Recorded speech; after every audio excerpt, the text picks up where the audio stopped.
Testing. Testing. All right, we got all this stuff going. That's on. We're lit. Testing un, deux, trois. There we go. There we go. I'm learning new languages with my man, Andre Cloud. What's up, baby? How's it going? How's it going? How's it going? Thank you, man, for agreeing to do this, dude. Of course.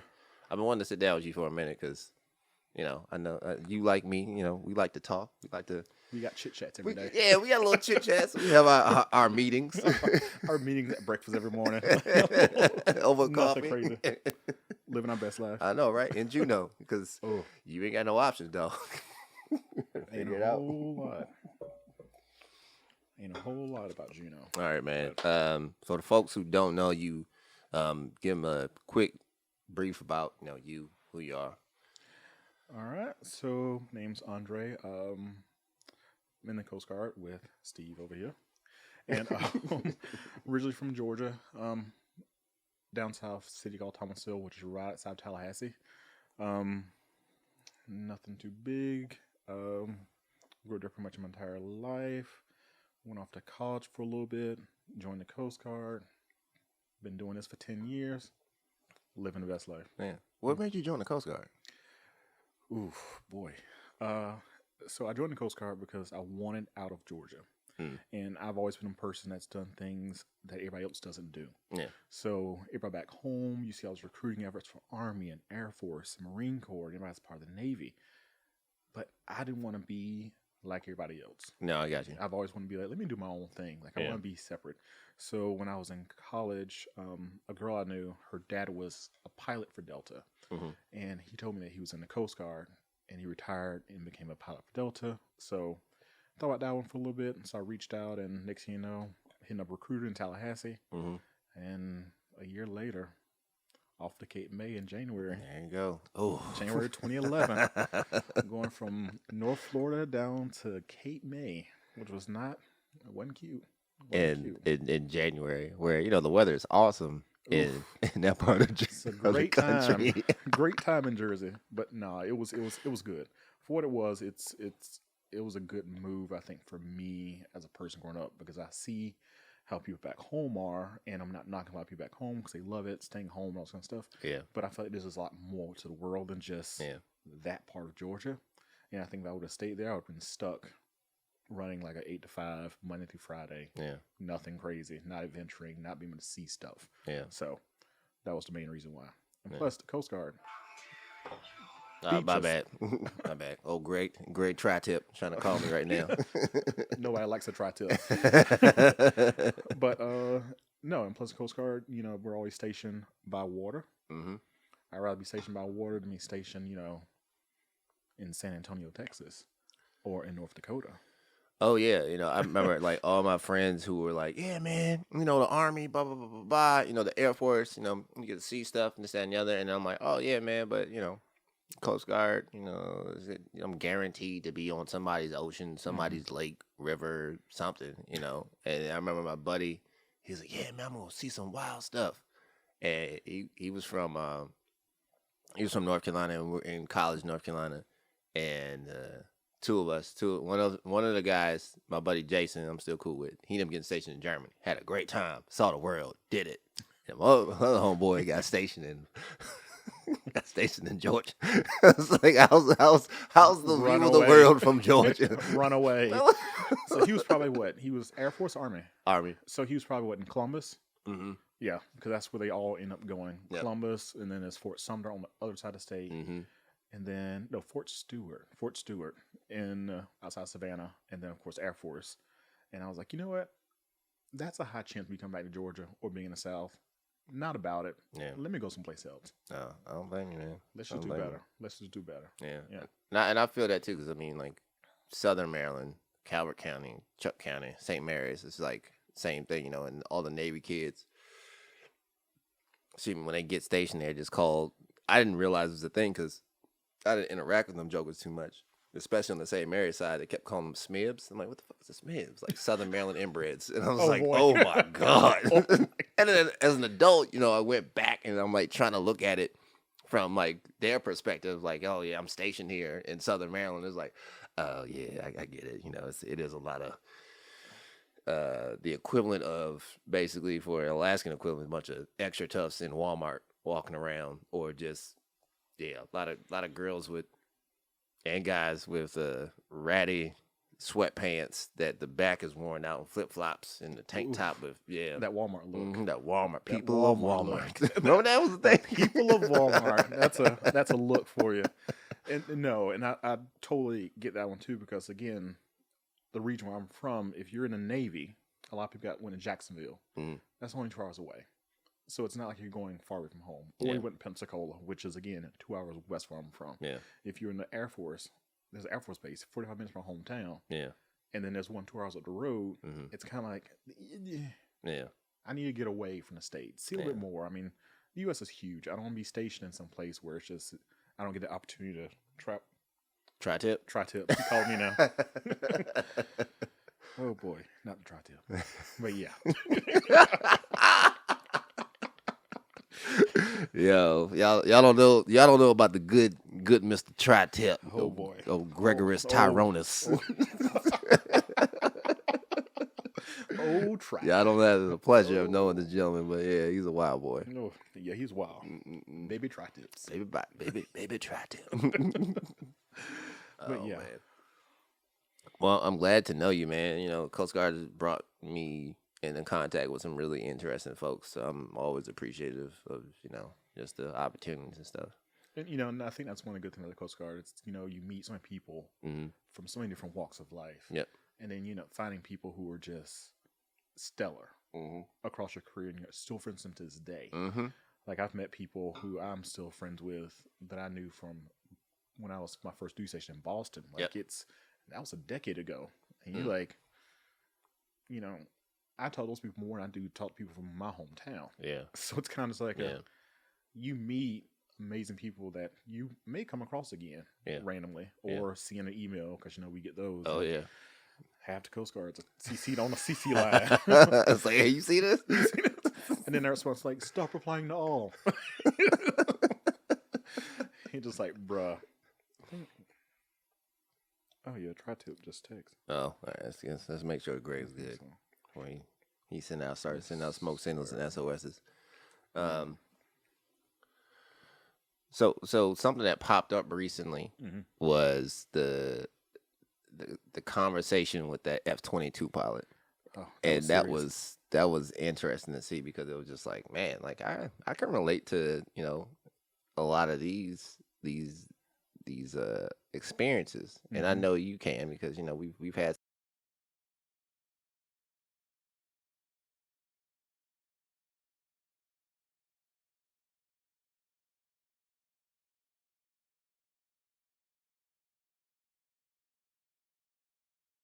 Yes. We always recruit from, antiquated, ideas, ideologies. It means to be X. Always gigs me, because, I've been to so many units where, like, eventually I know it's going to come, that the conversation is going to happen about my hair. And I'm like, it's in regs. Please, I know y'all don't see a lot of dark faces, but this is in regs. Hair's in regs. Please calm down. Here's the manual. Please calm down. Don't touch my hair. Why is she touching my hair? Yeah. Why is he? Stop touching it. There we go. Oh, it's a ruler this time. Oh, okay. Cool. Here we go. Now we're starting off something new. Oh, it's not about a regs. I told y'all.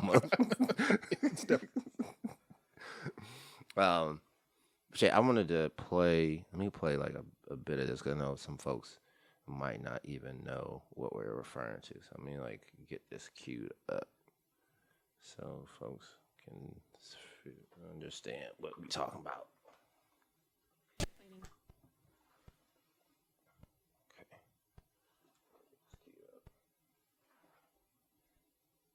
CBS News correspondent David Martin on race in the ranks. Every single African American we've interviewed said they had to moderate their behavior so they weren't intimidated. I had a very candid conversation with one of the individuals who passed me this information. He broke it down.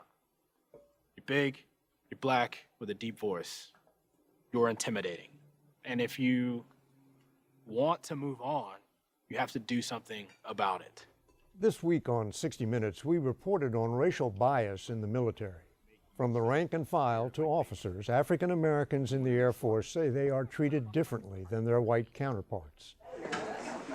Major Daniel Walker is an F-22 pilot. On an Air Force program called Real Talk, hosted by Lieutenant General Brad Webb, he read comments made by other black pilots. I have a couple of quotes I want to read off. You bet. My fighter experience was the most demoralizing experience in my life, and I've been homeless. The second is, to be yourself and thrive in a fighter squadron as a black man is an oxymoron. Either conform or fail. These are my friends. These are my brothers. And my sisters, actually. Walker sat down with us to share his story.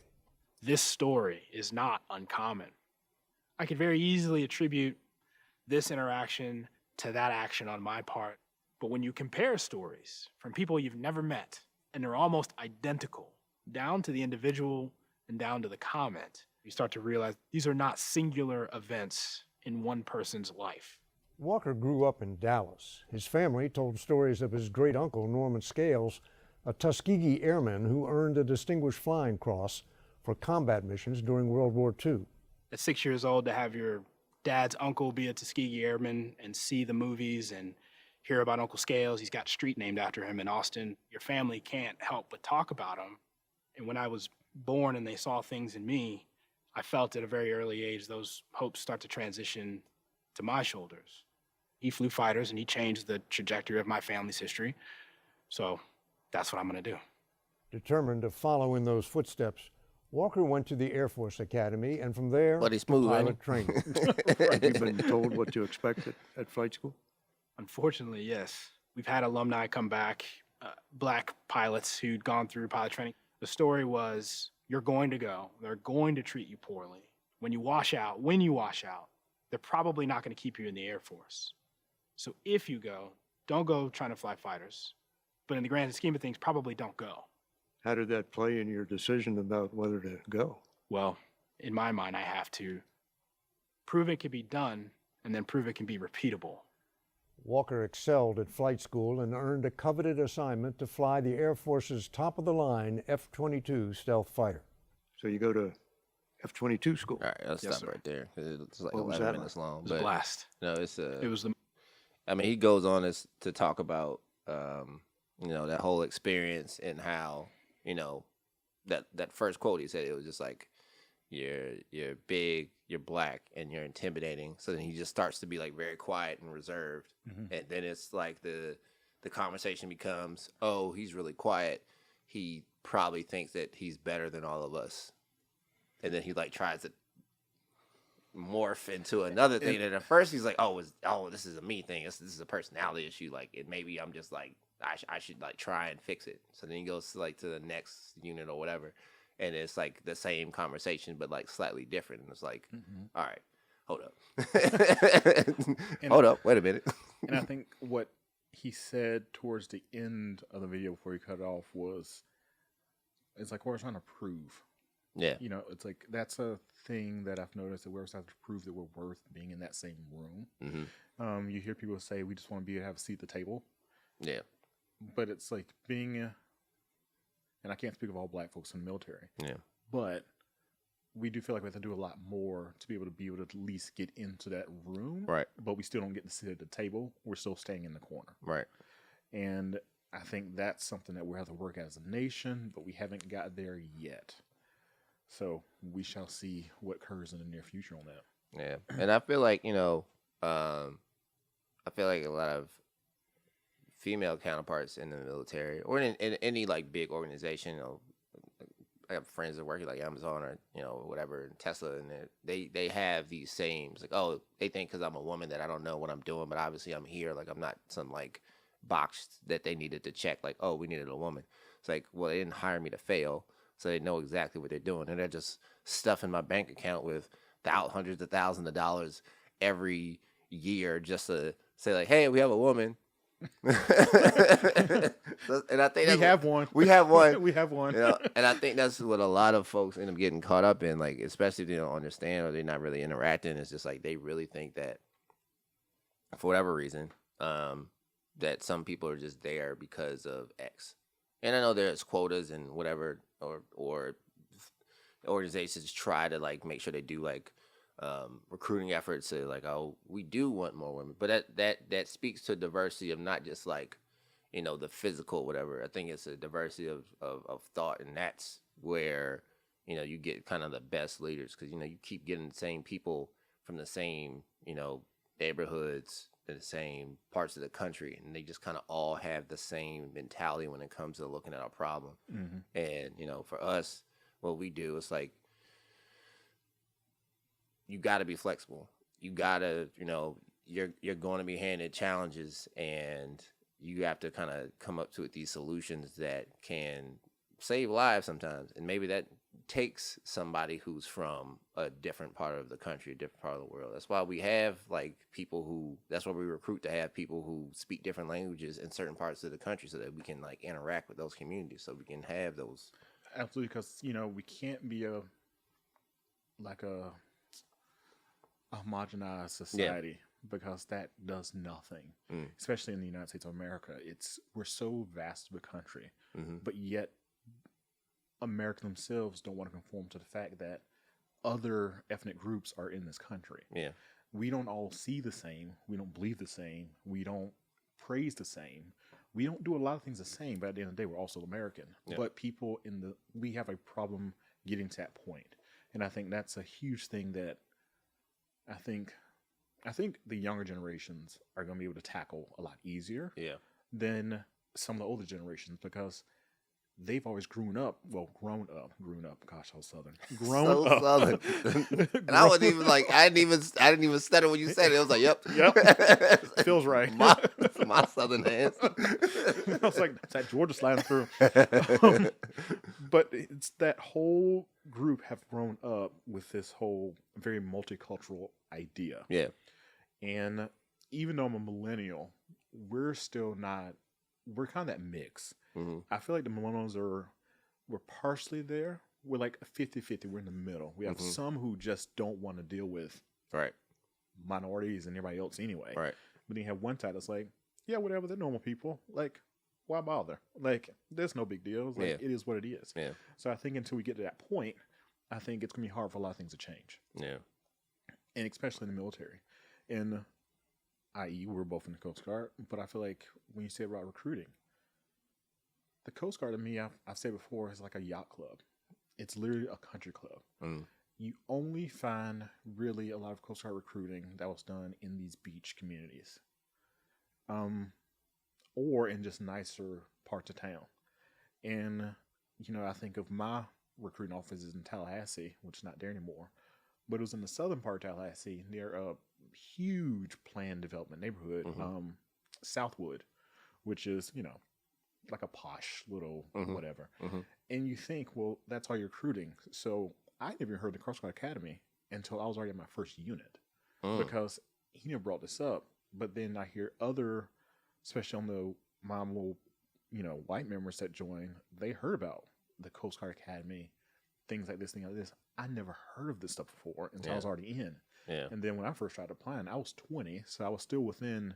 I was still within that range. Yep. But the fact it was never brought up, it's kind of just like, what are you looking for? Like, what is it that you actually want? Yeah. So I don't know. I always thought it was kind of weird, and I still believe that we're still not recruiting correct. I mean, you look at the Air Force; they're everywhere. They recruit everywhere. Yeah. The Army, they recruit everywhere. They are everywhere. I mean, the Army recruiting station is almost like Dollar Generals in the South. Like, they pop up everywhere. And you're just like, but the thing is, they know they need the bodies. Right.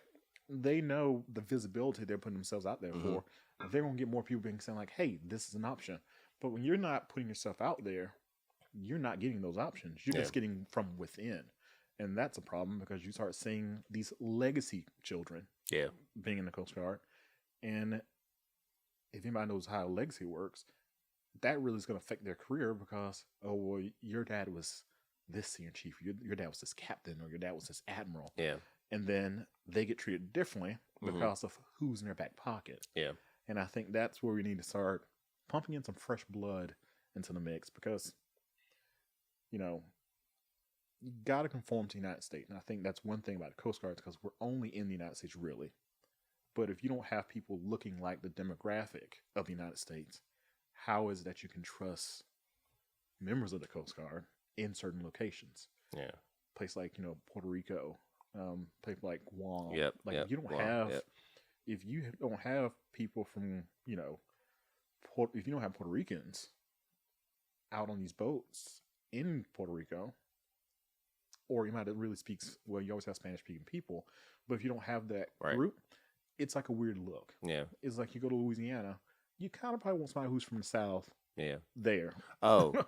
Or better yet, Louisiana. Because they're a whole different breed of people. Yeah. Oh, this last deploy, straight to that point. Like, I had a buddy who I deployed with, or we met when I actually deployed, and we became really good friends. But he's from Mobile. So when I deployed for Hurricane Sally to Mobile, like, his dad worked for the state. People knew who he was. He picked up the phone, was able to make these connections. And I'm just like, this is basically what it was like to be in Guam. Mm-hmm. And have somebody from Guam when I'm not from there, and they'd be like, "Oh yeah, we gotta get such and such Joe Torres, such and such Camacho, such and such Tamatongo, like all these people." And I'm like, I don't know. It's like, oh yeah, I got it. And it's like, they might be a non-rate. I don't care. Can they Can they make this work? Can you make this work? And it's like, okay, cool. Because it was like, now it's like, I can't even see this person's rank because it's their capability. So then you see that person, you put them in those positions, and it's like, oh yeah, you're gonna be a very competent leader one day. So you might think that you just made a phone call, but you made a mission happen because you were in a community where you had access and understanding and knowledge and background, and you were able to like make things happen, which might have taken like far longer than it should have. The same thing with like, like you said, like in Puerto Rico, like, or being like in St. Croix, it was the same thing. Not knowing, it's like, oh, Steve, you're black. It's like, I'm not Crucian. I'm not from here. It doesn't work this way. It's like I might get lost you might lose me in the crowd, Jack, but I'm still from Southern Maryland. They know. They like they laughing at my Southern accent. They think I'm cute, but they laughing at my Southern accent. Oh, it's cute. This guy's not gonna cut it. It's like I like it here, and they like me too, but I'm still not from here.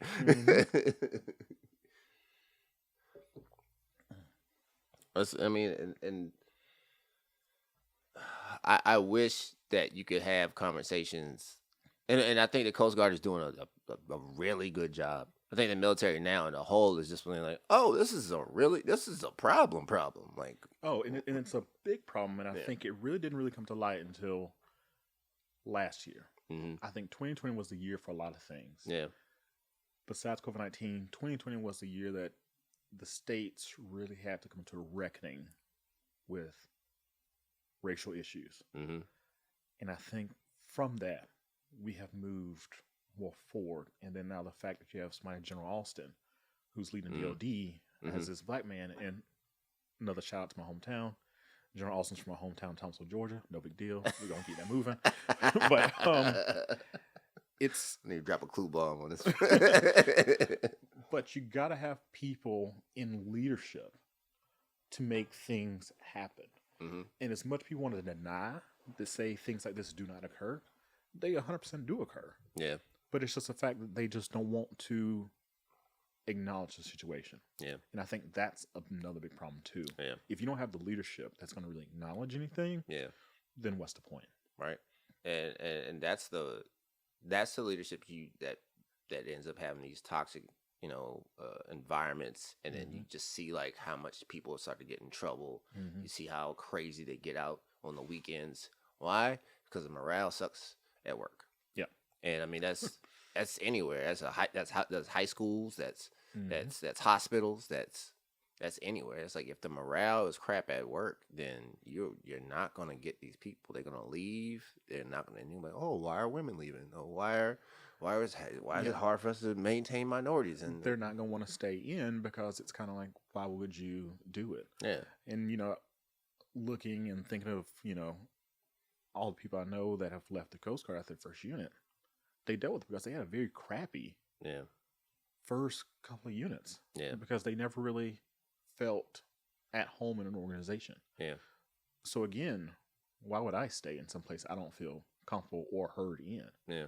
I'd rather just bounce out and call it, let me find something better. Right. Why would I want to stay and make myself miserable for 20 years? Yeah. To get a retirement. Right. Like, it's not worth it. I mean, honestly, like, I remember being at some units and being like, having a direct supervisor that just was not there. They didn't hear me. They were checking to see if I wore black socks. If I wasn't in the office at 7:30, but because I got in at like 6 o'clock in the morning and they didn't see me at my desk at 7:30, I was automatically late.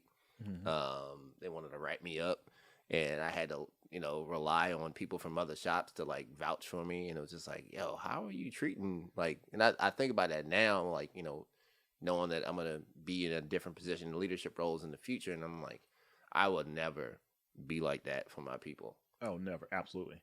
And that's one of the few things, too, that I've realized over the years, because like you were just saying, you may get in early, this person may not see you, but then you're still in trouble. Yeah. It's, I've been in a previous unit where we'd be there at a certain time, but yeah, we were stationed right next to a massive Navy base. So if something occurred on the Navy base and they couldn't get in, oh yeah, you couldn't get past it, because it was a 2-lane road. Yeah. And once the Navy closed their gates for something, you're done. And you'll be there 3 minutes late, from getting in the building. And it's, oh, you're in trouble, negative page 7.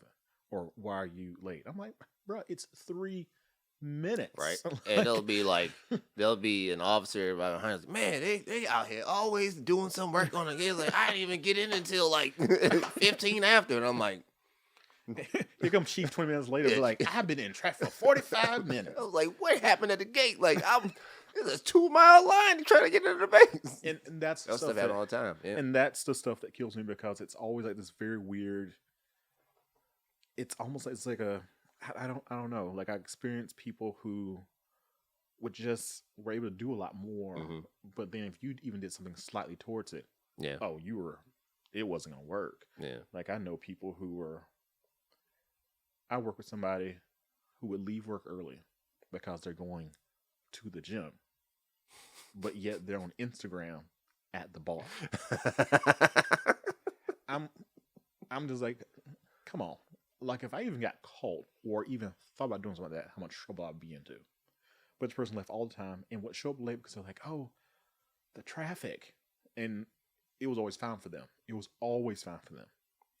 But if I was, 5 minutes late, I don't get it. I don't get this. I'm blah, blah, blah, blah, blah. I'm one of those people, if I'm showing late, I may not take all my lunch. Because if I show up 10 minutes late, I'm going to take 10 minutes off my lunchtime just to say, like, I'm making this time up. Yeah. Or I'm saying later, just with me, nobody's checking. Yeah. But it's the fact that it's an integrity thing. I don't want anybody, well, that's also personal integrity, yeah. But I don't want anybody to come back to me and say, hey, so-and-so did this. Or you didn't do this. Yeah. I think that'll be a big, and it kind of goes back to the same point. I'm always having to do better. Yeah. Achieve more. Yeah. Just to stay on average with everybody else. Yeah. And that's where I think we have an issue with also in the military. Yeah.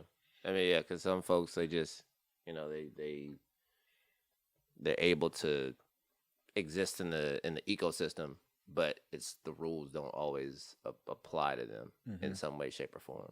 The rules are fluid. Yeah, the rules are very fluid. Like, oh, we're bending here, we're flexing here, but then it's like rigid. Yeah.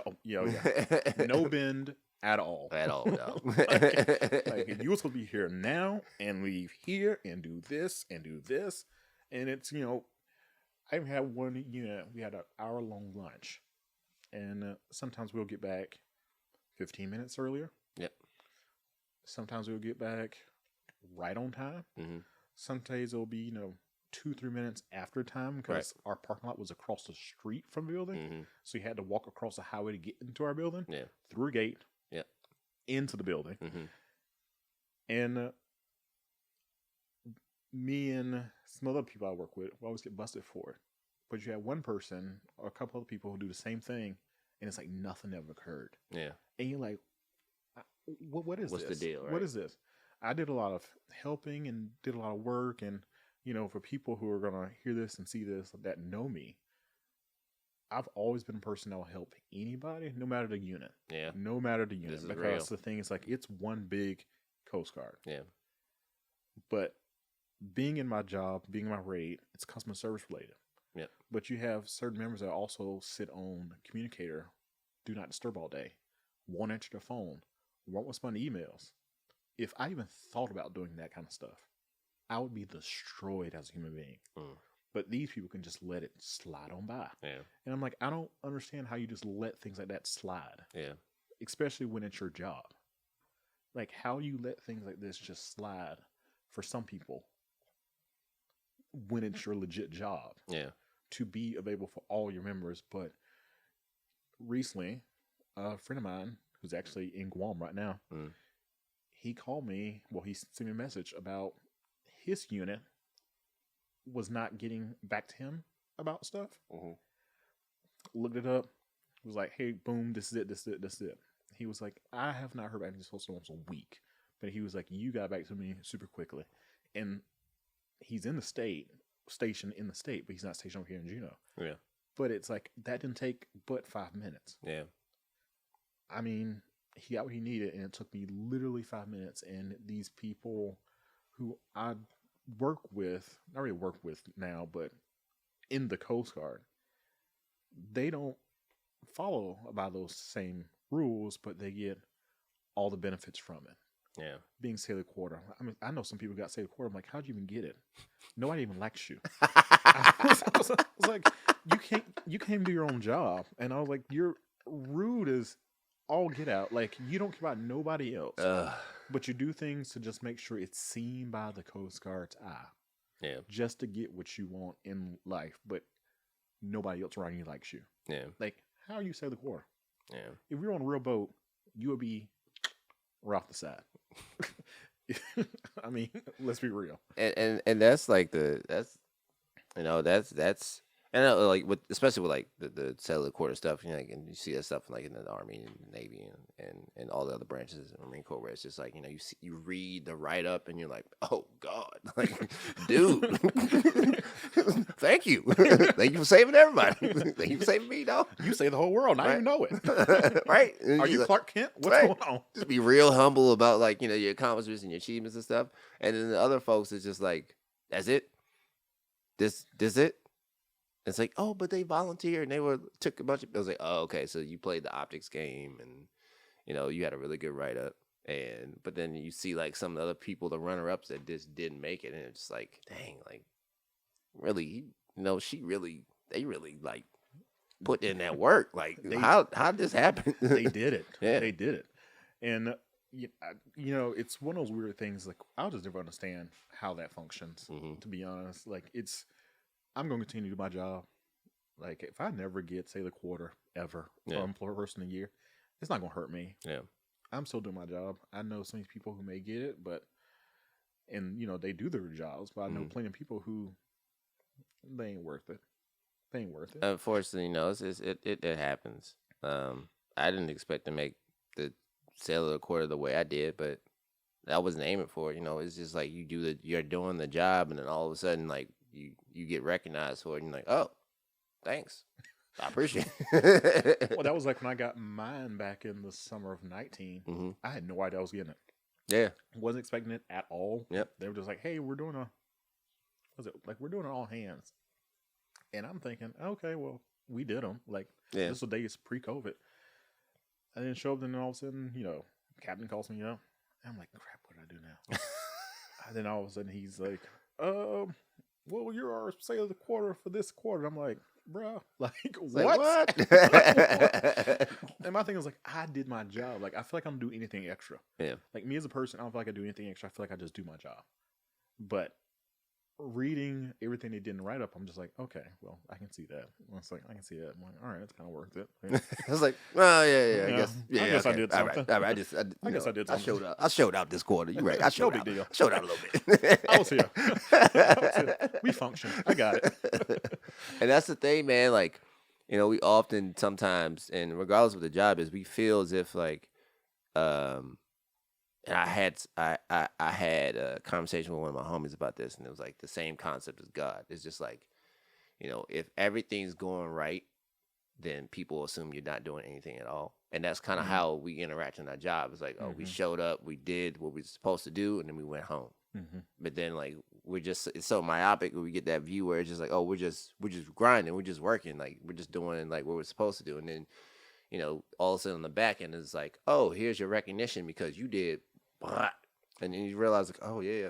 And then you think about the time and the things like showed up early, stay late. Put in extra hours for this, help this person at another unit that's not your job. Nope. To do that, it's oh, in my time off I do this, not because I'm doing this for like a good mark, not because I'm doing this for accolades or recognition specifically. It's just like, I got into the Coast Guard. You gave me this opportunity, and you gave me this training, and this is what I'm gonna do with it. It was like the food land thing. It was the same thing. It was like when me and Rosa we was like, oh, we're gonna get some coffee for everybody for the shop, and she ain't trained up, she ain't no calls, and then all of a sudden we walk into that building, and all of a sudden the gas alert starts going off, and I'm like, that's not supposed to be happening. This is not right. Right? And I'm like, this ain't my job because I'm not health and safety for the state of Alaska or anything like that. But at the same time, I'm looking around, and I'm just like, people, grandmas, kids walking around here. I'm like, all right, let me lean on this training real quick, figure out like what's going on. I was like, all right. I was like, hey, is the manager around? I'm walking around like, hey, it's like, oh, what's that noise? Like, I don't know. It's just like, this thing's crazy. Is the manager around? I was like, hey, bro, no big deal, but this gas read is going off. Gas read is going off. Something is not right. This does not happen. And we just calibrated things, so I know it's working because I did it. Because what was that? That gas was going on for that. So I ended up. I contacted I contacted the company that makes the gas readers, and I contacted the fire department that day. So when they went in, it got the same thing. So the carbon monoxide kicked off, but the thing is, like the way the gas reader is set up, it only detects like flammable gas, O2 levels, carbon monoxide, and what was triggering it wasn't carbon monoxide, because I was like, it wasn't making any sense when it was saying that carbon monoxide was going off. It was hydrogen gas.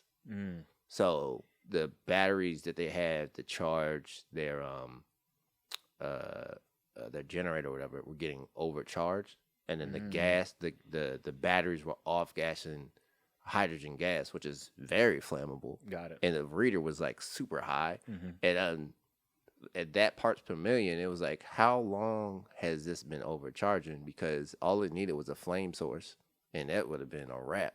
And with that place having the deli, all the people outside smoking. Yep. Like, what if that The just gym that's like right next to it. Of course. The dentist's office.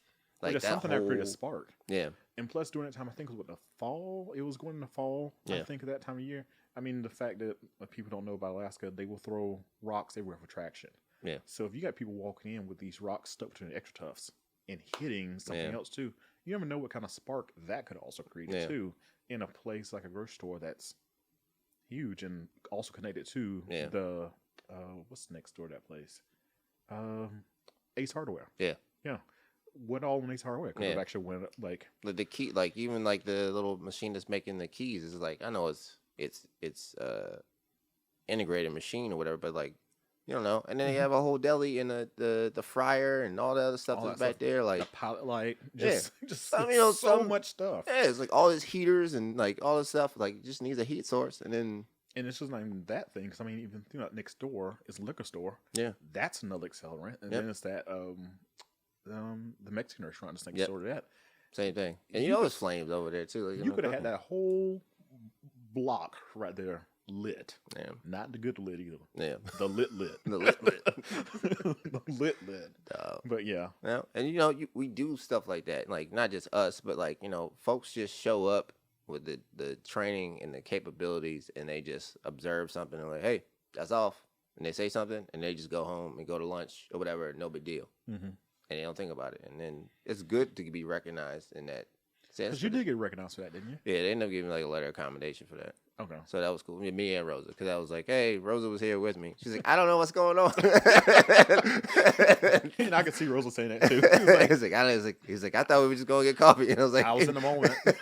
This is it. Yeah, but I was like, this is like, Rosa, this is going to be a training. It's going to be a training moment for you. You're learning, Rosa. So like, if we were on a boat and this was happening, it's like, imagine this is a boat. Evacuate the ship. Evacuate the ship. Contact the ship's officer, chief officer, the master, the captain, whoever, and then let them know, hey, it ain't safe. Don't light anything. Don't light nothing. Smoking lights extinguisher out the ship. Because we're about to be a flaming target. Speaking about being aflamed, let's talk being aflamed with emotions, especially depression. Let's talk about that anxiety. Let's talk about that for a minute. Oh boy. So everybody that watches this or listens, like, y'all know that I don't play when it comes to mental health. I'll be yelling at myself and at other people politely sometimes, but sometimes. Oh boy. I think the mental health things, I know we've talked about this beforehand, it is such a culture thing also that we don't like to discuss it. Mm-hmm. Been watching a lot of documentaries recently about Asian American, Pacific Islander hate going on in the United States. Yeah. And one of those things they talk about was like a lot of mental health struggles that occur because of the culture with the Asian populations. I see it also at the same time with the black population. Mm-hmm. Anytime anything is not right, we're automatically just crazy. We're not supposed to express our feelings. Oh, it's fun to be gaslit. You can't do this. Like, you're supposed to be a man. Like, suck it up. Like, tough it out. Yeah. But at the same time, it's like all this stuff wears on people. Yeah. Wears hard on people. Right. And I think if you don't realize and actually focus in on a lot of that stuff, like, it's really going to just hurt you in the future. Yeah. I mean, because, some of those things bring people to the point of suicide. Mm-hmm. And it's like, nobody wants that. Hell no. And I like being alive. I love the earth. Earth is dope. Earth is dope. Earth. I heard that too. Two F's. It's not Earth.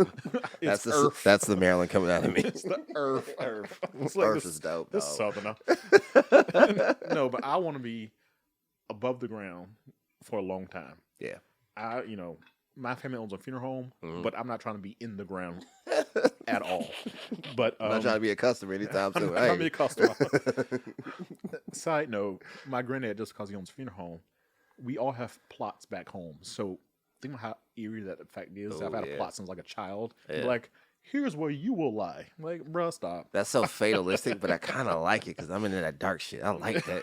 Like, not in the evil way, I just like kind of like that dark stuff. But no, I told my folks, I said, y'all ever put me in the South? If y'all ever put me in the grave back down home, I says, I will rattle that grave to death. I was like, I don't want to do it. But about mental health thing, I think this winter, boy, coming out of COVID, so much change, so little social interaction occurred that you take a lot of time to think about a lot of things. And I reached out to be like, hey, I want to speak to a therapist. I'm not doing anything crazy. I'm not planning suicide, but it's just, I got all this stuff in my head that I just need to like talk to for a neutral person just to go through. So for the last 3 months now, I've been meeting with a therapist via Zoom because that's the life we live in these days. And we talk about just things, but it's not crazy. We just talk about life in general. Yeah.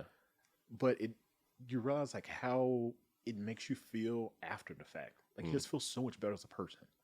And the fact that, they give you things to be like, think about it this way.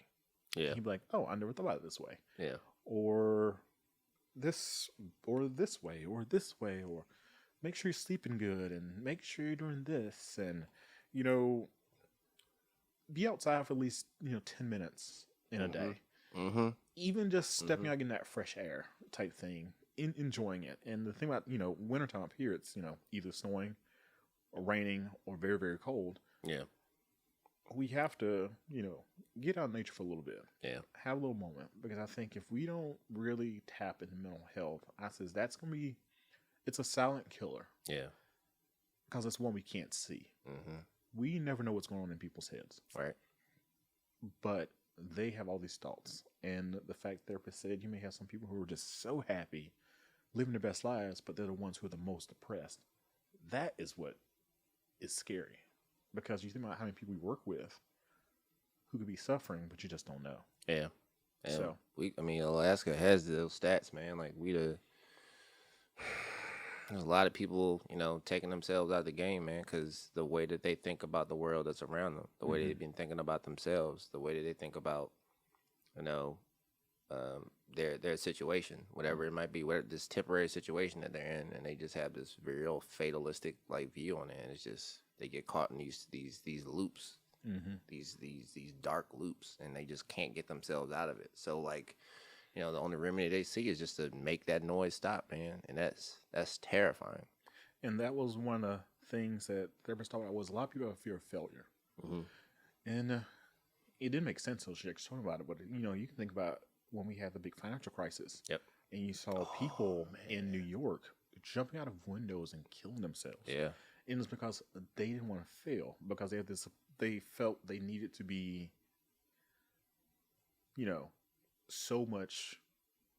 such in a great spot. Yeah. Pretty much. Yeah. And then if them failing, losing all this money in finance and going from nothing, so you can't go from $1,000 a day to a $25 a day. For some people, they can't function after that. No. It's like, what do I do? What do I do? I can't live. But you got to realize, too, that a lot of people deal with a lot of the same things, but you just don't discuss it. Yeah. So I think it's one of those big, important things that, maybe people should discuss. Be like, I'm just not feeling it today. Yeah. Even just saying it out loud, you're actually hearing yourself. Be like, you know what? I'm not 100% today. But it's like, I'm okay with it because I'm just going to do this. Or, I slept really well last night. It's almost giving yourself back affirmations just to keep you mentally good. Like, I go to work, listen to NPR in the morning, heading to work, because that's what you do when you start getting old.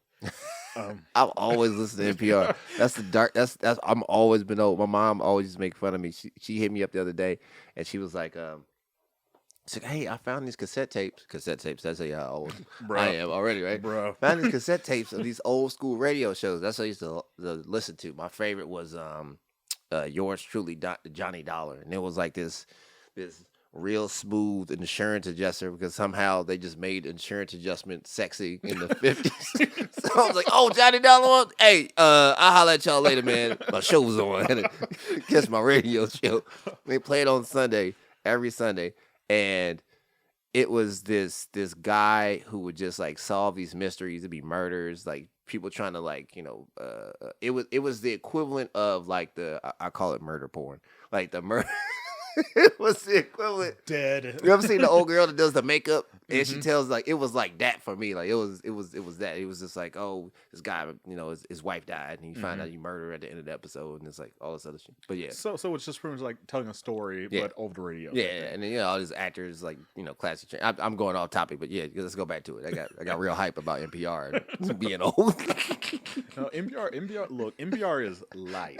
NPR is life. Yeah, Tiny Desk. It's dope, Every morning, get in the car, plug in my phone, Spotify, NPR start talking. Good morning, this is NPR at 7 a.m.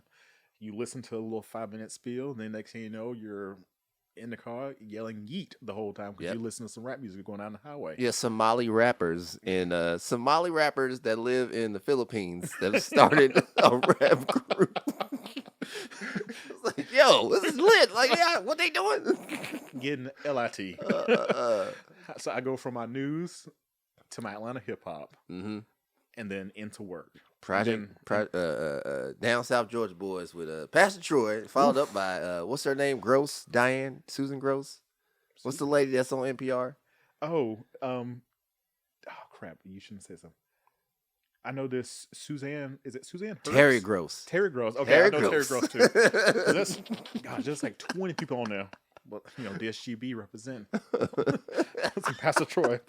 Send them haters to hell. No, we can't do all this right now. Can't do all this right now. That's later.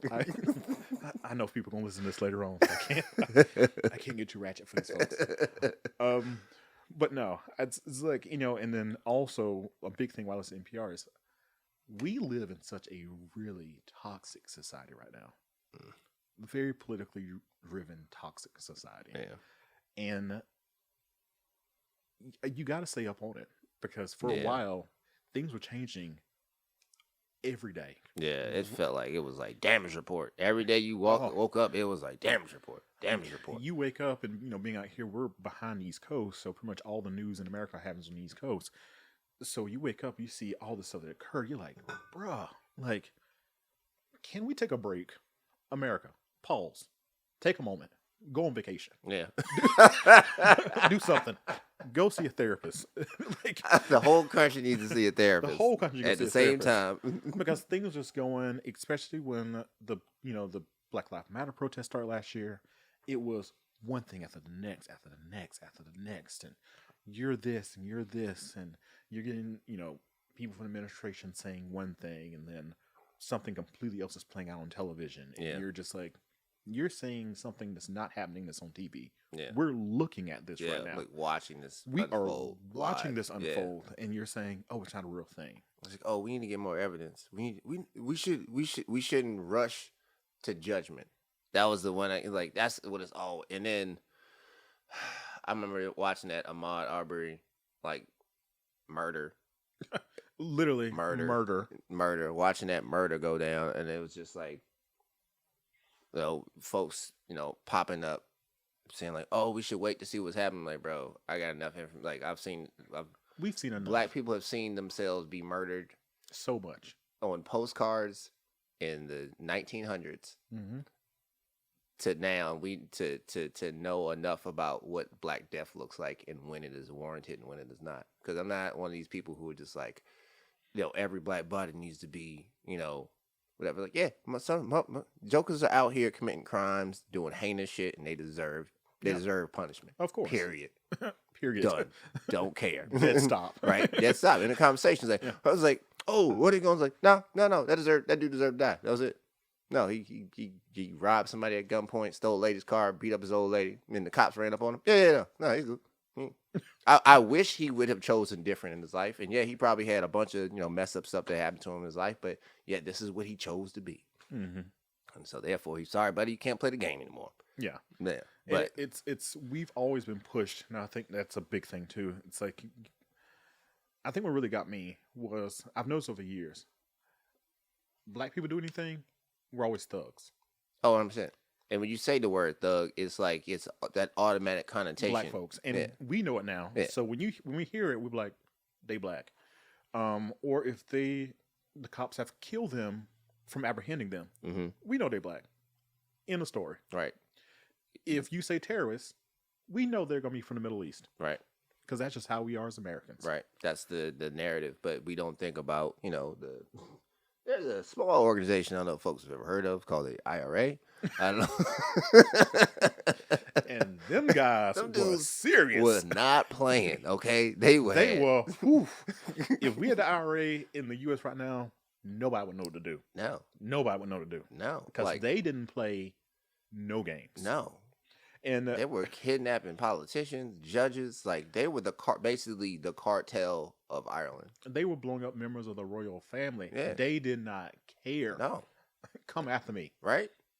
Like, what's up, bro? They have and the Irish had no problem, and the British had no problem labeling them as terrorists. Exactly. At all. But Americans, we have a problem naming our own selves terrorists. When we do terrorist actions? When we do terrorist stuff. Yeah. I look at the situation just happened recently. Well, how many situations I've heard in the past 2 weeks? So many. But Atlanta, he was having, a bad day. But he said he had a bad day. Bruh, turned you the TV kill off. folks. I'm done. I'm done. And then his whole thing was he's trying to get rid of sexual fantasies. I'm like, you in Atlanta, how many strip clubs did you pass? Right? Atlanta's like the epicenter of strip clubs in the South. And you pass all these and just so happen to be at Korean-owned or Asian-owned strip clubs. I mean, not like massage parlors. Make it make sense. Yeah. You can't tell me this. And if anybody's from Georgia listening to this, y'all know if you're going up I-75, how many times you see these places on the side of the road for truckers that stop over these little strip clubs for this. But you leave Atlanta and you get into South Georgia and you pass all this stuff. but that doesn't cause a problem. Yeah. One of the largest strip clubs in Atlanta, the Pink Pony, which some people probably heard of, or, Magic City. Yeah. You didn't go by none of those places, but we still have not labeled it as a hate crime. How's that a hate crime when the majority of people you kill of Asians? Yeah. I mean, and they're women too. Yeah. And it's, what's up with that one? And then you look at the situation that just occurred in Colorado. Mm. We have labeled him. I don't even know. How have we even labeled him? He's an American, but he doesn't have a last name of Johnson or Smith or none of that kind of stuff. Right. Because he's of Middle Eastern descent. Right. So it was like, so are we going to call him a terrorist? Or what are we going to do? Right. Like, because it doesn't seem as if he was, supporting or identifying himself with Islam, or with some form of radical Islam.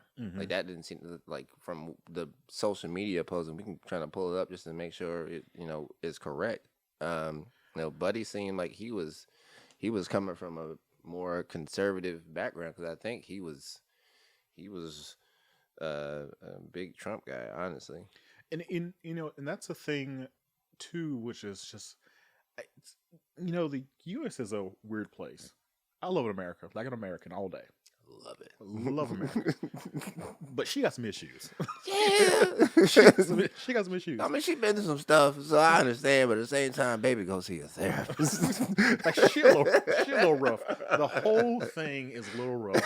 It's a little rough around the edges, But we do overall think Americans, we do a lot of things right. But I think when it comes to what our struggle is really the justice system. Yeah. And not, going back to the thing where we do labeling. How you said with the radical Islam people. Yeah. It's a religion. Yeah. There is just you can be from the Middle East and not be Islamic. Yeah. And a lot of people don't grasp that concept. Yeah, people forget that Israel is in the Middle East. Exactly. And the Coptic Christianity that Catholicism came from is the Ethiopian religion that came up and now it's spread and that's. But people never grasp that concept, and they're like, "What? They're just so violent. They're so violent." I'm like, "Have you not heard about what the Christians did back in the day?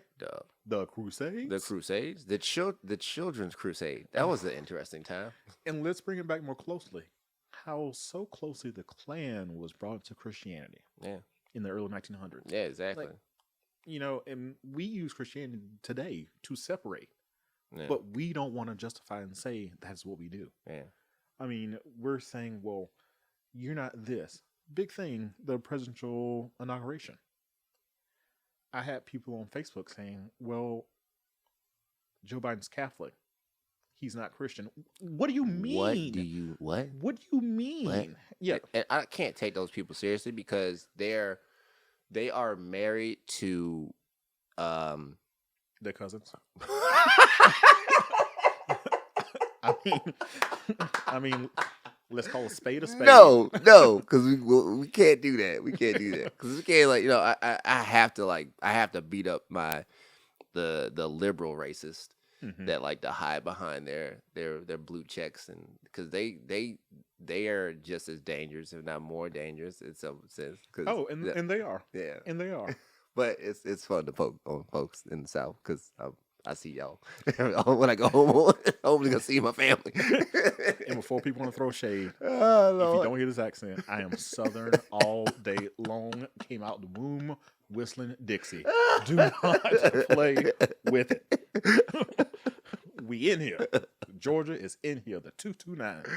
Oh Lord. Oh man. But yeah, we just gotta the whole police situation. Yeah. The BLM thing, the Antifa situation, the insurrection occurred, the Capitol, the day of the insurrection, I literally watched on my phone the entire day because I could not turn myself away. It felt impossible not to watch it. Yeah, if you didn't want to watch it, I feel like there was something wrong with you. Yeah, I was like, this is U.S. history happening right now, and we are seeing like This is huge. this has never happened. This is absolutely the biggest thing we can ever think of type situation. And my thing was, you couldn't call yourself this. Some people's like, I'm a constitutionalist. Well, if you were, you'll be against what the insurrection was, because what they were trying to do was a constitutional type thing. Yeah. What I was so worried about was the politicians that's up there, the staff. People don't, especially if you've never been in D.C., people that work in the Capitol, there are thousands of people that work in the Capitol. Like, the Capitol employs a lot of people. Yeah. All those Congress people, they have staff. There's cleaning crew. There's the people that work in the kitchen. There's people that run the transit system underneath the Capitol. The security. And I was just worried, what if people get killed? And that was my biggest thing. I says, if a congressperson or a member of Congress gets killed, that is like a big failure to our democracy. Yeah. And then the fact that people were literally chanting to hang the Vice President of the United States. You're just like, what is this? Yeah, they turned on that guy so quick. Oh, turncoat. Yeah, like, they were British so turncoats. quick. Like, and I feel like, and especially now with everything going on, I know a lot of folks got swept up with the energy, and I understand why people like Trump, because they wanted a change, because they saw certain things in the country they did not like, and I understand which is some understandable. of those issues, which is understandable. Yeah, which is understandable. Like why folks were like with Trump. I was like, okay, and I wasn't like one of those like super like anti-Trump folks. I was like, all right, he's the president right now, so we'll see how all this goes and this, that, and the other. We'll function together. But then like it started getting to like this weird space where you started like it became a battle with not just, it became a battle between America and Trumpism.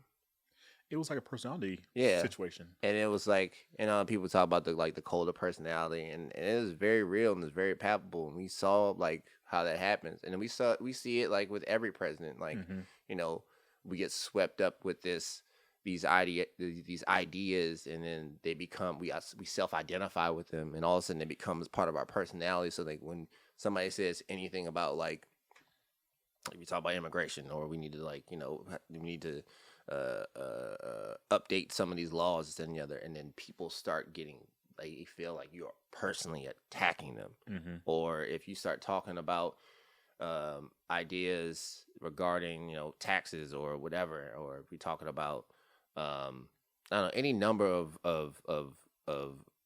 ideas that are trying to like get pushed through, any laws that are trying to get pushed through, it's like you're attacking their Christianity, you're talking their religion, you're attacking their family, everything that they believe in, traditions, and like people, we can't have any conversations in those spaces. No, and that was such a hard thing. You're listening to these people, and like, I'm not gonna give it up. Like, I was raised in the South. Like, pretty much my hometown's very conservative. Very, I went to a college. I was very, very, very conservative. Yeah, but I have a liberal view on it because of Christianity, and people don't grasp that concept because growing up, the Bible taught you don't hate anybody. Yeah, you love your neighbor. You love your neighbor. Like, you support everybody. Yeah. Like, and that's how I view my life as a whole. Yeah. And I'm not, saying like I'm just, beating people over the head, Bible thumping Christian type thing. But it's even that's like trafficking and egoism. And then that's the thing too. It's like, but that principle statement of what Christianity is, it's how I wanted to. That's how I live my life, and it leaned more liberal because of just you should have these rights. The Bible says you don't have to. You can hate the sin, but you can love the sinner. Yeah. But Christians won't do it. If you're not doing it this way, then you're just wrong. And the big example was, I was living in Boston when we were having this big equality movement with like things like gay rights and stuff. Yeah, yeah. And people from back down south were just like, absolutely not. What would the Bible say? Right. And we're like, but the Bible never really, if you really get in the context of the Bible, the Bible never really talked about homosexuality ever. That was added, in the 30s and 40s into the New King James Version that we're using now. Right. But the end of the day, even if you want to go past that moment, again, love thy neighbor. I don't care what you do. Exactly. Just don't kill nobody. Yeah. We Don't fine. steal, don't kill nobody. You know? Don't steal, Yeah. don't kill nobody. We Gucci. Yeah, Like, good. we're all fine. Yeah. And I view myself that way, but people back home wouldn't. But then they'll say, well, I'm a good, down heart home Christian. But I'm like, but you're not, though. Yeah. You know, when, Ahmaud Arbery, matter of fact, 'cause he's from Georgia, when he got killed, there was a lot of people back home who are who say they're very Christian. Well, he deserved it because that wasn't where he's supposed to have been at.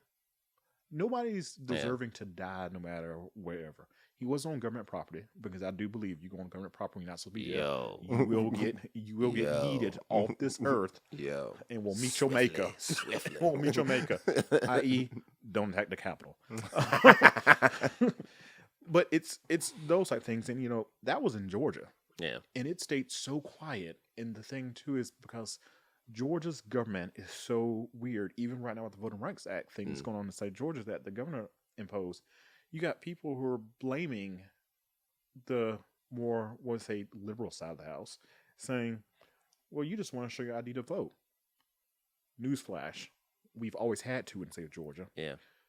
But there's more to it. Yeah. It's the fact that we're reducing this, we're reducing this, we're reducing this, we're reducing this. And it's the black vote that you're really trying to go against. Right. Because of what happened with this presidential election. Mm-hmm. And it's like, we've always voted that way. Yeah. But now it's just like, we can't do this anymore. Right. And it's like, you're really trying to silence that black voice. Yeah. And I think you're just like, bro, like. It doesn't feel any different from and I had this conversation. I remember I was having this conversation with this young lady who was Chumash native in California, and she was like, she was a darker, like she and I were like kind of similar complexion, so she like kind of gravitated toward me. She's like, yo, what's your vibe, guy? Like, you with it? Like, what's up? What up? So we started to talk, and she's like, well, for us, colonization, she's like, for us, the way we look at it is, the pilgrims are still here. Like, it hasn't stopped. I can see that. Like, nothing is legal on stolen land. Like, the way that she was looking at it, I remember having those conversations with her, and I'm just like, oh, okay. Let me look at the world the way you see it, and then try to think about it. Like, so let me step back. All these laws that have been disenfranchising your people.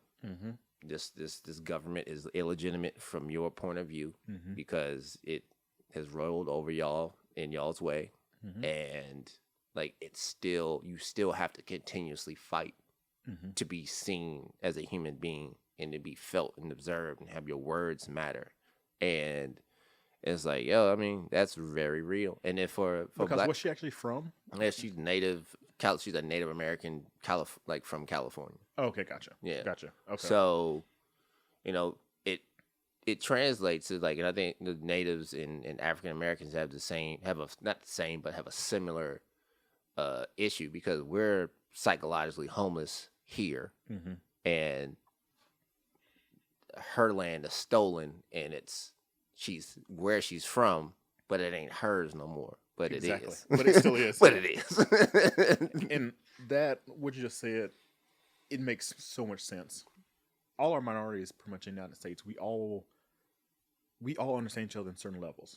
Because, you always hear people say, well, my family came from Ireland, and we did this, and we're from Scotland, and we're from Germany. I'm like, bruh, my folks from Georgia. I don't know what happened before 1850. No idea. I couldn't tell you. Good day. I don't know. I don't know if we were, made a pit stop over here in, the Caribbean islands. Yep. Nothing. No idea. Nothing. 100%. I says, and you have Native Americans who are indigenous, like this is their homeland type thing. Yeah. And again, me being from Georgia, where the Trail of Tears started. But we felt like we were good enough to name some counties and some rivers after Native Americans. Bro, if y'all don't stop, So it's all okay now. It's fair, right? if you don't stop with your BS, I don't get it. Goodness gracious. But it was not until I came up here to Alaska is when I actually saw a state actually cared about its native population to an extent. even though you're here and you say the state could do more, the state of Alaska does way more than any state I have ever heard of or seen in this entire country. Yeah. Like now I'm know some Tlingit history, like Haida, Shimshin from like down by Ketchikan, like, I know some Tlingit words. Like it's one of those things, and you see it around, and it's like these people actually care. Yeah. I mean, the high school has a Tlingit name. It's like, what? It's like, how did these people up here in Alaska can do it, but my folks back in Georgia can't realize that, we have a county named the Cherokee. Yeah. Our rivers are named Chattahoochee, Ochlockonee, Choctaw. Like, they're there for a reason. Yeah. They're there for a reason. It's funny when I see, and funny, not funny, haha, but funny, like tragic, because it's like so ignorant. I remember I was watching this video of these guys, and I think it was, I'm trying to remember what was going on. Well, some law, some bill was passing there in D.C., and it was these white guys screaming at a Native American, telling him to go back to his country. And I'm like, are you dumb? You must be, sir. Are you high right now? Bro, I don't know if it's the drugs you're taking or the drugs you should be taking. What education did you get, or what education did you not get in school? But you know what? The thing is, too, I don't blame a lot of people because we weren't taught a lot of stuff either in school. And that's the thing that a lot of people really don't get. We're just not taught that kind of stuff when it comes to the Civil War era. Yeah. We're not really talking too much about the slave trade. No. We never really discussed that. We don't really discuss too much in depth with the Trail of Tears. Yeah. I remember back in school, because in Georgia, you had to take Georgia history in 8th grade. Or for our county, you had to take it in 8th grade. Trail of Tears section was probably like 3 paragraphs, and we moved on. So we just going to ride on past We just going to be like, ooh, they were here, and they happily left. to go out west. Out west. And they went to place because it had bad weather and tornadoes, and it was dry. So we sent a bunch of people from the south who dealt with rain and, could grow corn, all this kind of stuff here. But we moved them to the Midwest where it's dry, temperate, and it's like, let's just move these people to Oklahoma. They'd be far happier. They'll be far happier in Oklahoma, in Texas, in Montana. It's cold as crap up there. So you got to think about this. You're moving native tribes away from their home. But you're still not claiming them as America as their home because it's like Americans can't talk. We're a colony. We're a colonizer. Yeah. We're still holding on territories. Right. 100%. And a lot of them can't vote. They don't have representation in Congress. And that's one of those other things too. We're such a democratic country that we love this and we love this. But yet Puerto Rico does not have a vote for anything that happens in here. But Puerto Ricans pay taxes. Yeah. They're members of the military. Yeah. They're U.S. citizens on paper. Yeah, like the Mariana, the Mariana Islands, the same thing, and they have the highest military volunteerism rate in the entire country. Yes, like more people in Guam, and Saipan, and Tinian, and the CNMI volunteer to join the military and serve in Afghanistan and overseas. Have served in Vietnam. Man, I remember when I was out there. We had a they have Liberation Day when the U.S. came into Guam and liberated them from the Japanese. And one of the guys, his son was in the Coast Guard, and he was a little kid in like one of the Japanese like camps when they like came and took over his whole village, and 70, 80 years old, tears in his eyes, still remembering, like, we're walking through this valley, and it's like, oh, it's so beautiful, and it's, like, very quiet and serene there, and he was like, oh, yeah, the Japanese came in, they would take, like, 10 of the strongest and, like, 10 of the smartest men, like, every day, and they would have them dig ditches, and some days it would just be, like, they would dig ditches, and that's it, and then some days it would go back, and then, you be in the middle of the day, and all of a sudden you just hear boom, boom, boom, boom, boom, and the Japanese had them in the ditches, and once they finished digging them, they would just be lobbing grenades and kill all of them. And they didn't know. That is insane. You know what I'm saying? They didn't know, like, today might be the day. It's like, so I'm dumb and I'm dumb and weak. I'm dumb and weak. Right? I mean, this is what we got to do, and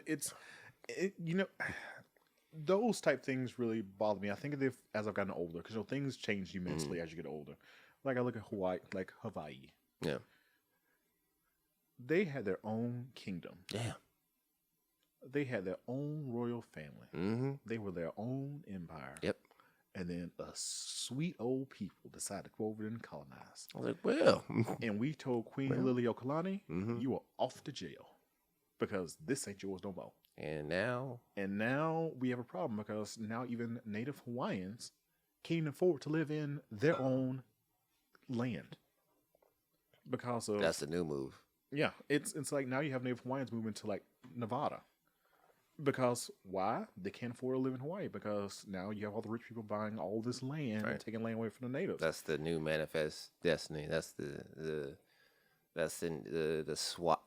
quiet massacre that happens through real estate and zip codes and FICA scores. Ooh, that FICA. Motherfucking FICA. But and it's not even just Hawaii. I mean, even look at the U.S. Virgin Islands. Yeah. You have so many people who are from the Virgin Islands who can't afford to live there anymore. Same. They've had to leave to go to Florida. I mean, it's sad when New York City is cheaper than living in some of these places. It is expensive as hell to live in the VI. Like, I was getting a half gallon. Like, I didn't really drink milk, but if I was going to make something, it was $10 for a half gallon of milk. And that was how many years ago? That was 2000 and... when did I leave? 2011? Yeah. Yeah. So a decade... Yeah. A decade ago was $10 for a half a gallon of milk. And then just not even land. I mean, just trying to be able to get a house.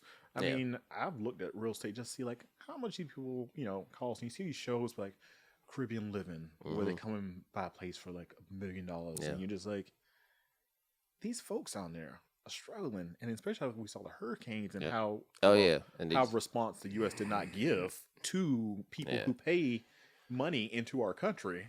Because they are us. And they're getting it now. They're getting it now. But it's like Hurricane Maria came through a minute ago. A minute ago. Yeah. Maria happened, 2018? I think so. 2018, I believe? Yeah. It's been so many storms that have like rolled through. And you just like, Puerto Rico, we down there tossing paper towels at them. And they still have not, came back from where they needed to be at. It's just, and it's crazy because they don't get representation from our government because the person they have their delegate can't vote on anything. Yeah. And it's like they have to like basically like, petition to other senators. So they got to beg other senators. Hey, Florida senators and representatives, can y'all do this for the U.S. Virgin Islands? Right. Yeah, and they can't vote, and that's a big thing. Why I have a problem with D.C. So, about to just say that same thing with D.C. D.C. district, y'all's leading number 51 state, but you're gonna have a lot of people say, well, that's not what this has been for. Like, it's a government seat. Well, if that's the case, then any city that holds a capital should not have representation in Congress of that state. Yeah. You from Maryland, if you from Annapolis, you can't vote. Let's see how that goes now. Me being from Georgia, Atlanta. Well, Georgia right now probably will love Atlanta not to vote. But Atlanta, you can't vote because that's where the capital's at, because you're going to be too influencing the government. Yeah. Like, when people say that, that's such a BS statement. Exactly. Because they're U.S. citizens that should have the right to have representation in our Congress, but yet they don't. I mean, let's really you're be honest either about free this. or you're not. Yeah. There's no, as the movement would say, and a young man named Malcolm X might say at one point. You can't be. You either free or you're a slave. That's like telling you that you can be a little bit pregnant. You're right though. You're completely right though. And it's crazy because we're supposed to be the beacon on the hill. Yeah, and we are, man. Like, America is such a dope country. But we be doing some ghetto shit. We doing some real ghetto. And the thing is, you can't, it's like you're polishing a turd. That's what I'm trying to say. You can't. It's definitely military euphemism. You can't make it better if you don't try. Yeah. Just because you throw some Fabuloso on bleach in the corner, just because it smells clean, that don't mean it's clean. Get some of that purple stuff. But again, that's the thing. Yeah. We heard on boat, if it is clean, if it smells clean, it is clean. Yep. Our government, you may think it's right, but it ain't right. I felt more freer being in Europe than I do here in the States at times. I feel more safe in Europe that I'm doing in the States sometimes, and I'm an American. Yeah. And that's the sad part about it. And that's the thing, man. I think a lot of it is just a lot of folks being so stagnant, and we keep living this like, well, am I living in the past? Give it up. And like, it's like, Give look, it man, up. like we need to be Forward. We need to think forward. Mhm. We need to be. If this is the greatest country in the world, which I believe it is, we need to be acting like it. Very We much need so. to be showing up and attacking the problems. You know, Mhm. you fight the war you have, not the war you want. Mm-hmm. So we need to be showing up in a lot of arenas better. Like we have, we're supposed to be this super industrialized country, but we got Black women dying in childbirth because they're not being listened to about their pain. That's a boy. You know what I'm That's saying? a, This podcast is about to be days long. Boy, this about like, it's like, let's crack over something. And let me tell y'all something else. episode 4. Oh, Andre, you definitely got to come back. We got a whole lot of stuff to talk about, man. We got a couple episodes we can run through on Because this. that one alone, Yeah, about, man. The Black mortality when it comes to childbirth, Yeah, that is huge within itself. Yeah. Like, that is just, right? what's to be the greatest country in the world when it comes to healthcare, but yet we die so easily. Yeah, Like, don't even start on the medical side of the house. I know. It's just I know. the price of everything we deal with, too, in the States. Oh, yeah. I remember I was watching this video, and it was like, it was a bunch of folks in Britain, and they were talking about, how much do you think it costs for... Oh, yeah, I seen it on Yeah, Facebook. it was like, how much do you think it costs for an ambulance ride? It's like, what do you mean it's free? Like, it was like, no. It's like, how much do you think it costs? No. It's like, how much? It's like $9,000. I was like, what? Like, when I went to Germany last year, I went to get Tylenol from the pharmacy. Mm-hmm. How much do you think the Tylenol was? Oh my god! And it was a bottle that had 120 pills in it. Okay, it look, was- I want to look this up. I want to see how much it costs for a bottle of Tylenol in the U.S. And you'll be surprised about this. Like, you meet people and they say, like, that video, you got to pay for ambulance rides? Yeah. And some of those things like $1,000 a mile. Don't trip. Hey, they're going to give you Tylenol in the hospital? $500. Like, what is going on? That's with that wild. kind of stuff? That's wild. Like a $6 bottle of Tylenol with, what is this? Oh, it's 24 capsules. What? Only 6? That's a lot. 6 off of 24 caps? Yeah. I had 120. I paid €2 for it. That's it. €2. And it was named Tylenol just like in the States, but it was just written in German. And I don't think that's the thing that people don't understand. Mhm. Like, when we talk about like how much we actually pay into the system Mhm. for how it is now, it would be so much cheaper if we socialized it. Oh, of course. 100%. Like, it would be insanely cheaper. And people don't see that because they think of any tax rise. Right. They're just like, we can't do this. We can't do this because it's going to taxes. I'm like, then just use what we have and then allocate it better. Like, how much are, premiums? You start thinking of premiums, people have to pay these per, whatever. You got to reach your cap. And then you got to pay co-pays and this and this and this and Right. this and this. But, we'll spend, $30,000 just bringing a child into the world. Yeah. And you're just like, what? It's like, but why though? Right. Like, why is America so expensive for no apparent reason? Well, America's expensive. We are, what America reminds me of?